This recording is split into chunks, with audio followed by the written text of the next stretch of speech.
Caríssimos, caríssimos, René de Paula Júnior falando. Eu vou fazer aqui uma experiência completamente insana. Eu estou no meu carro, como eu sempre estou quando eu estou fazendo os meus podcasts aqui do Roda e Avisa, e eu estou aqui a caminho do trabalho. E o que eu vou fazer é usar esse áudio para servir de fundo, na verdade, por alguma coisa que eu vou publicar depois no YouTube, no Soapbox, por aí. E o que eu vou escolher como tema inicial dessa primeira experiência? Acho que é a palavra conversa. E aí eu vou aqui conversando com vocês, e aí vem a primeira questão. Na verdade, eu não estou conversando com vocês. Na verdade, eu estou falando sozinho. Na verdade, eu não sei quem vocês são. Eu não sei quando vocês vão me ouvir. Então, até que ponto eu posso efetivamente dizer que eu estou conversando com vocês? Então, vamos partir para uma primeira questão que é importante para mim, que é definir o que é conversa. Qualquer coisa é conversas, marcas são conversas, não sei o que são conversas. Eu acho que a gente tem que ser um pouco mais rigoroso com os termos, né? Conversa, para mim, ele tem alguns pressupostos, né? Tem alguns pressupostos para eu poder chamar de uma boa conversa. Primeiro, uma conversa acontece entre pessoas, né? Segundo, conversa, para mim, ela tem uma certa continuidade, ela se estende no tempo. Tem uma certa coreografia, e tem uma dança, movimentos, vai, volta, né? Em terceiro lugar, conversas, para mim, uma boa conversa, pelo menos, a gente não sabe muito bem onde ela vai acabar, porque ela está aberta, né? Aberta a desdobramentos, porque os participantes estão conversando porque eles querem não só discutir, eles não querem discutir, eles não querem debater, eles não querem chegar a uma vitória de um argumento sobre o outro. Uma conversa, para mim, ela é aberta e os dois lados têm que estar dispostos a aprender. Tá? Então isso é o que eu estou chamando aqui de conversa. Debate, discussão, farpas, flame wars, isso não me interessa. Tá? A conversa normalmente se dá em torno de um tema, né? Um tema. E alguns temas, vou fazer um pequeno parêntese aqui, alguns temas são absolutamente estéreis ou são absolutamente circulares. Quando você percebe que alguns temas são trazidos para a conversa, crenças, paixões, futebol, religião, política, etc. e tal, essas conversas podem descambar para um debate estéril, um debate vazio, que normalmente não muda ou não altera as pessoas envolvidas, vai alterar só os ânimos, mas deixa isso para lá, não quero isso, não me interessa no momento. Vamos pensar em dois aspectos da questão de conversas. Já que conversas envolvem pessoas, quem são essas pessoas, né? Eu sei com quem eu estou falando? Eu acho que isso é importante, né? Como é que eu vou conversar com alguém sem saber com quem eu estou falando? Isso, no dia a dia, se eu cruzo alguém na rua, tal, eu bato o olho e eu imediatamente tenho uma série de pistas sobre aquela pessoa, mesmo que eu não a conheça ainda. Eu consigo perceber a idade, eu consigo perceber se ela está embriagada, se ela está bêbada, se ela está sóbria, se ela está feliz, se ela está infeliz, se ela está com uma faca enfiada na testa, se ela está com um revólver na mão, né? Eu consigo ver se ela está bem vestida, se ela está mal vestida. Eu consigo perceber, talvez, pela maneira como ela fala, se ela é mais educada ou menos educada. Tem uma série de componentes que me ajudam a enquadrar um pouco quem é aquela pessoa, e isso vai condicionar minha conversa. No ambiente online, eu acho que isso é um pouquinho complicado, né? Sobretudo quando você está em plataformas de conversação em que você não tem uma garantia muito boa de quem é a pessoa, você não tem uma garantia de identidade, você não sabe com quem você está falando. E aí vem aquela questão, se eu não sei com quem eu estou falando, como é que eu falo com ela?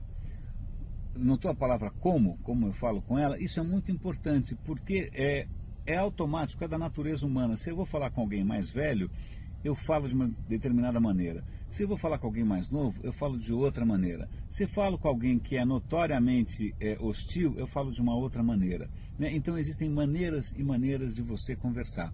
Online, como é que eu vou saber isso? Então talvez eu tenha que entrar, tem duas saídas, ou eu entro num denominador comum baixo, né, as conversas são rasas, ou então o que acontece, que é a minha tese master aqui, que é a seguinte: a natureza humana tem horror ao vácuo. O que eu quero dizer com isso? Não estou resgatando uma tese científica ultrapassada. O horror ao vácuo significa o seguinte: se eu tenho poucas pistas sobre o meu interlocutor, poucas informações, eu preencho isso com a minha imaginação. Então, se de repente eu recebo ali uma mensagem com alguém que tem um nome insinuante, um nome, né, um pouco mais assim diferente, eu provavelmente vou fantasiar um pouco a respeito, né? E para completar, talvez eu faça uma busca por ali e comece a juntar pedaços, quebra-cabeças, e para compor uma imagem completamente fantasiosa de quem é o meu interlocutor. Então temos aí já uma questão que no mundo online fica bastante complexa. Como saber com quem a gente está falando?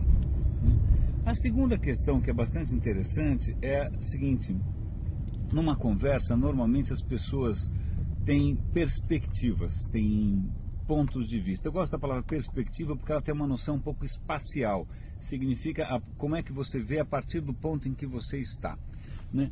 E opiniões, na verdade, dificilmente elas podem ser julgadas por si só, sem levar em conta quem está falando ou a partir de que ponto essa pessoa está falando, né? Se eu estou conversando sobre um determinado tema, alguém solta lá uma tijolada ou fala alguma coisa qualquer, seria muito interessante saber qual é o posicionamento dessa pessoa, qual é o embasamento que ela dá para aquilo, da onde ela está falando. Ela está empregada, ela está desempregada, ela está numa posição X, numa posição Y, em que lugar do país que ela está, né? Qual é a realidade, qual é o contexto, isso tudo agrega, né? Você tem sempre isso nas conversas online? Não. Então as conversas também tendem a ser bastante rasas por causa disso. Um outro tema interessante, a gente colocou aqui a questão, saber com quem você está falando, a partir de que ponto essa pessoa está falando.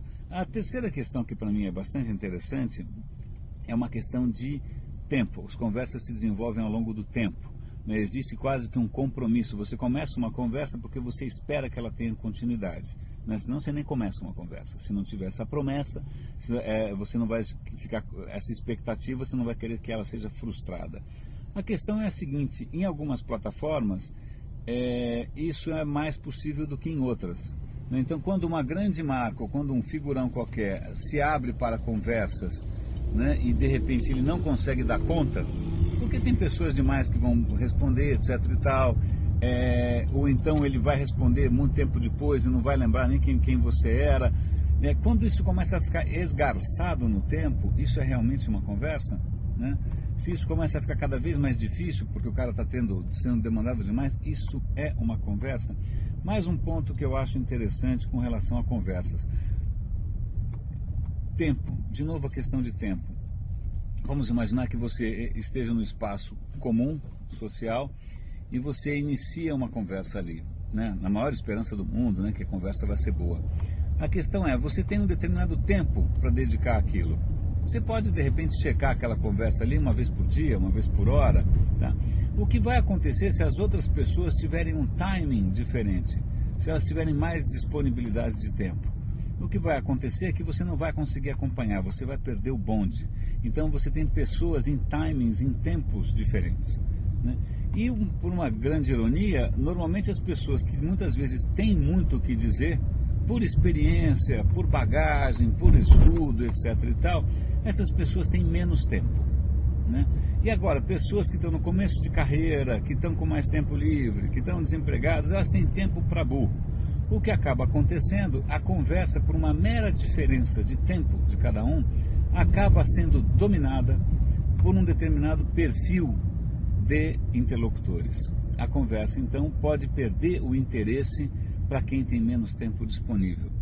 E aí tem uma outra coisa interessante, que na verdade conversas acontecem normalmente em algum tipo de ambiente, né? Ou numa mesa de bar, ao telefone, né? Você tem um contexto, você tem uma plataforma dessa conversa. E o que acontece é que muitas vezes essa conversa acontece numa cena. Em alguns ambientes online, se a gente perceber, é como se houvesse um palco em que cabem poucas pessoas. Porque efetivamente, grande parte desses ambientes online, a maioria das pessoas está só ouvindo, é uma fração muito pequena. Quem está em cena, quem subiu no palco para falar e quem não subiu? Como trazer ao palco pessoas que realmente poderiam agregar alguma coisa útil para a conversa, mas podem estar inibidas? Caríssimos, tudo isso para trazer à tona algumas questões e alguns elementos sobre conversas. Espero que vocês tenham curtido o formato. René de Paula Júnior falando. Roda e avisa.